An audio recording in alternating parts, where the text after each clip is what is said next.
मनोरंजनाचा पारा चढणार, मार्च गर्जणार. तुला आणि तुझ्या घराला होळीच्या आगीत असं जाळीन एक दिवस. माझ्या घरच्यांना काही करण्यापूर्वी मला पार करा.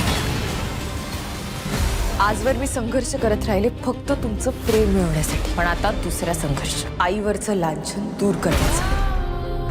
बायकांना कुठलं गिफ्ट आवडेल याचं उत्तर मिळू शकतं. मैत्रीमध्ये कसल्या फॉर्मॅलिटीज?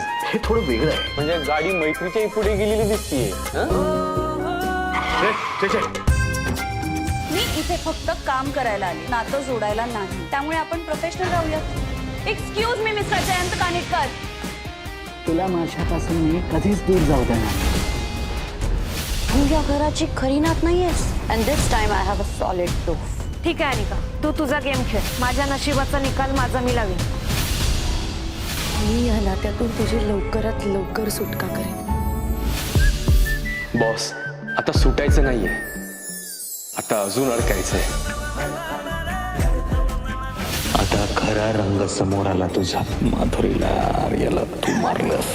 जी 20 वर्ष वाट बघितली ती बायकांना असा प्रसाद वाटायला नाही, हित्त ठेवून मिरवायला. ही तुझ्या मृत्यूची चावी आहे. ही घे कवडी. मीरा, अगं कोणाशी बोलतेस तू? होमात भस्म करून टाकी कवडी. संध्याकाळी 6:30 ते रात्री 11 मनोरंजनाचा पारा चढणार, मार्च गर्जणार. झी मराठीवर.